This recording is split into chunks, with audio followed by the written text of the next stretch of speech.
I mentioned I grew up in Puerto Rico. And that's where family's from. That's where they're at. And I guess I'll start by saying everybody's okay. Family's fine, friends are fine, but it's been a tricky 5-6 months since the hurricane. A little give and take. There's been a lot of mixed emotions. And it started like right before the hurricane hit. Like my parents had to relocate to Florida, but at the time my dad didn't want to go. Just like a 68-year-old man, just wanted to be home. And I had to call him and I'd be like, "Hey Dad, what's going on?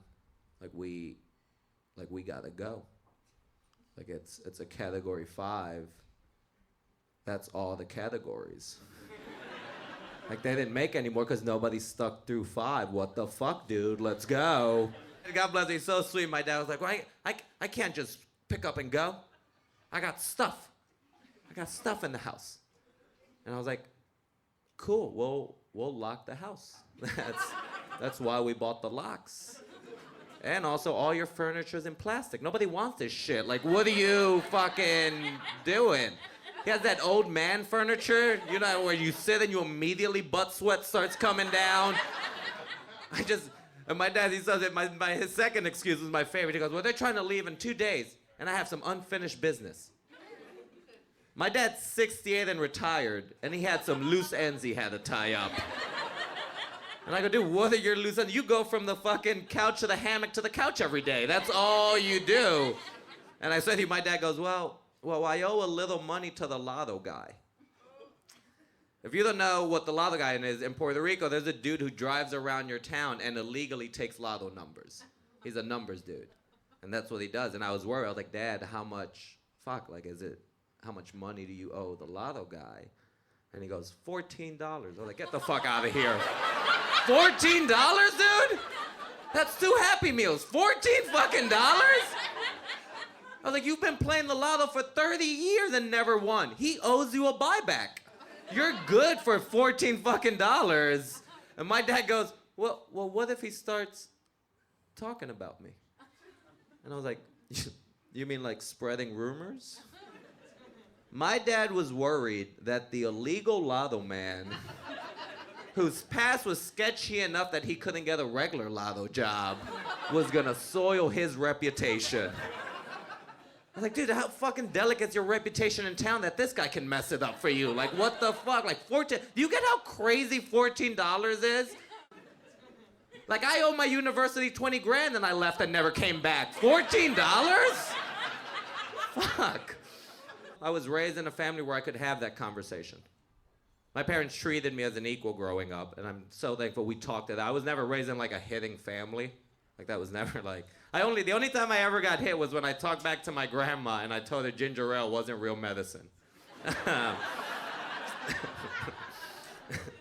was 22. And I did what I could. I did some benefit shows. I donated some money, some goods. But it's not good enough. Because there's still people struggling. There's still people displaced from their homes. There's still parts with no electricity. There's a lot of stray dogs, like homeless pets.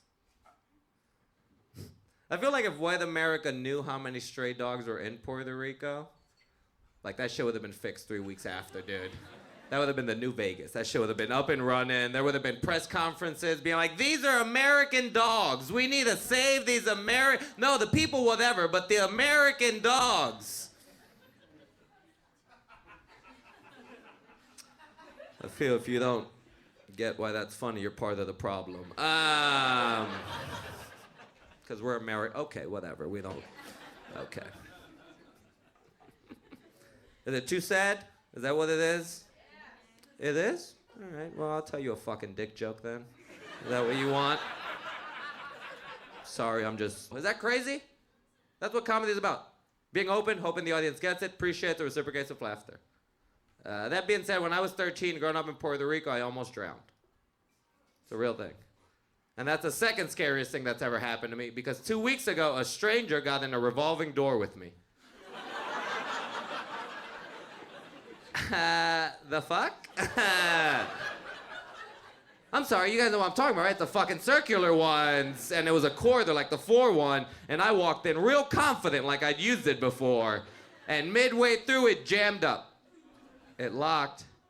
And I heard a voice that wasn't mine. I heard the voice go, "What's the holdup?" Motherfucker, you're the holdup. What are you doing in my wedge right now? It's a 1-person wedge. We learned this shit in kindergarten. It's real basic.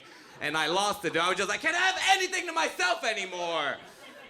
And the poor guy got real nervous because he turned around and tried to push the doors the other way. But that's not how those doors work, is it? So I had to like focus, like get them back in the right direction. But to anybody who saw us, we just looked like a couple who needed a moment. Like we were arguing and this was the only quiet place we could find.